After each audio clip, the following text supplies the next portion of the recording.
Hello everybody, I'm back. I apologize for my voice, but this is what happens when I get stressed out, I lose my voice. Anyway, so today we're going to discuss something that I'm sure a lot of us, including myself, you and many others, kids, they go away to college, and what happens when they come back from college? Do they come home? Do they move back into the house? And how do you handle that? So I'm going to talk about what I've seen, because obviously I haven't experienced it. And most of everything I've talked about in the past, I have experienced it. But what I've seen, and I suggest, is that if your kids go away and they're going to college and they come home, some people have a lot of money and can afford their children to come home and have a refrigerator full, and they have housekeepers that can clean and do all this crap after their kids, so it's not really a big impairment in their life. Do I think it's right? Not really. I think that once they finish college, it's time for them to learn how to be adults. And therefore, even if you are wealthy, when your kid comes home, now, they should pay rent. They need to get a job, and a portion of that job, of their monies, are paying rent to you. It's teaching them responsibilities. It is very important. It is very important because most kids do not understand responsibilities. In this country, I have seen a dichotomy where you have kids at a very young age who are sent off to work to be able to sustain, their clothing, their parties, their theater, whatever they want to do. They have to pay for it themselves because the parents don't give them any money. Is it good? Yeah, I think it is. Not too young. Unfortunately, I've seen it where I thought it was inappropriate because the children were way too young and the parents had money. If you don't have, and you are, having a struggling yourself, then your children should not expect that from you. They're adults now. They should help their parents. They need to pay their way. If you have plenty of money, I know you're thinking, well, I don't really need them to pay any money. What is that? No, it's not about that. It's about principle. My daughter's going to come home, and she has to be home for a year because she wants to go get an MBA, and she has to go to work for a year. So she said to me that she doesn't want to live at home, which is fine. I'm perfectly fine with that. The likelihood of her not living at home is very slim, I'm going to be honest with you. But right now, that's what she says. So when she goes off and working and learning how to pay bills, we'll see how well she does for herself, and I hope she does it well. But let's say she doesn't, and she's going to come home, and she realizes that she really can't afford to live anywhere with a roommate, or she doesn't like to live with a roommate, who knows. I'm not going to make it that easy. No. There are going to be rules. This is my house. There are going to be curfew rules. She's not coming home at 3 o'clock in the morning. Because when she's home, I can't sleep. I worry. When she's away at college, I don't. But when she's at home, it wakes me up. I can't sleep. She's going to have to pay me money for certain things, like the housekeeper. I'm going to make her give a certain amount of money for the housekeeper that does her laundry and does, all the stuff for her. Now, in between you and I don't need the money, so most likely I'll take the money, let it squirrel it away for her, and at some point in time, when she needs it, I'll give it back to her. But she's not going to know that. She's not going to know that. I don't need her money. I need to teach her responsibility. That's what I need to do. I'm not very good with this, by the way. Just FYI. I am one of those parents that indulges their children. I am. Because I was raised that way. And so is my husband. So we really don't know how to say no. Because nobody ever said no to us. Material things I'm talking about. When my book comes out, you'll know emotionally, believe me, I played a whole different ball of wax. So let's be clear that I'm talking about, we're talking here a financial situation. But you see, they need to learn about finances. And I have to tell you, neither me or my husband did well at the beginning. It was very difficult for me. I didn't understand it. I don't want my kid to be like me. Again, I'm not perfect, and I don't want her to make the same mistakes I made. I want her to be able to go out in the world and learn what a budget is, how to live within her means, how to want more, so she works harder and thrives to make more money, so she can afford the lifestyle, the standard of living in which she's accustomed to. It is important to that, by the way.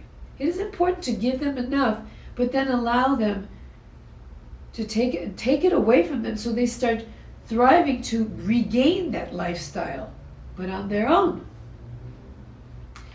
But you see, it's a double-edged sword. Children that have everything can lose everything, because guess what? I'm not going to be around forever. And whatever monies she's going to inherit, she could blow it in 2 minutes. How many people do you see that were rich kids, heiresses, and they end up living practically on Skid Row? Furthermore, they don't want for anything. They never wanted for anything. Therefore, they never thrived in trying to achieve anything. Not okay. It's very damaging. They're unhappy. They're unhappy with themselves all the time. They never find their self-worth because of that. And we're responsible. It is not easy for me as a parent to pull back. It isn't. I tend to want to, do things for my daughter that are over the top. And I back out and I try to make it, not so over the top. But I know she doesn't want for anything. But how do I fix this? I'll tell you, I'm going to do this. When she comes home from school and she's home for a year, or however, should she decide to stay in the state we live in, to go to college and finish her education, I am not going to be so generous. When she works, I'm going to make her pay.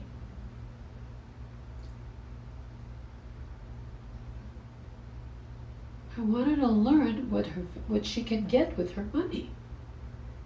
She doesn't know. When she needs something, she just uses mommy or daddy's credit card. Doesn't everybody?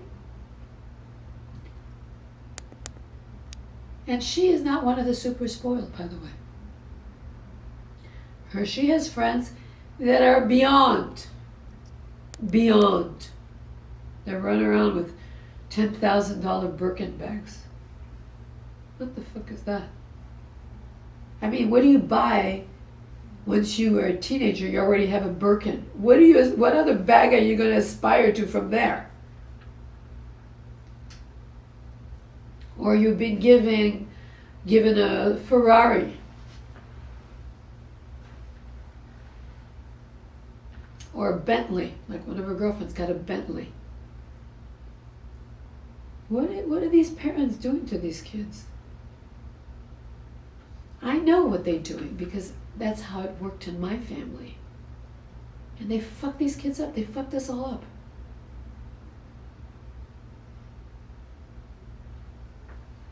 And nobody was ever happy. I got out of it in my own way because I was a rebel.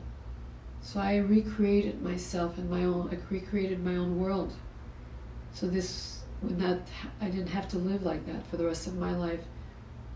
And I was able to become who I am today. I got news for you. I know who I am, and I really like myself. Because I'm whole. Other people may not like me. Do I care? No. Because I'm enough. See, if you don't like yourself and you're not whole, it matters what everybody else thinks of you. It matters if people like you or not. I'm whole. You don't like me? Well, guess what? I don't like everybody either, so it doesn't matter. It's a big planet. There's a lot of people. Plenty of people really like me. And I'm sure plenty of people don't. Guess what? It's okay. How do I make this feeling happen for my kid so she lives a full life and is okay with everything?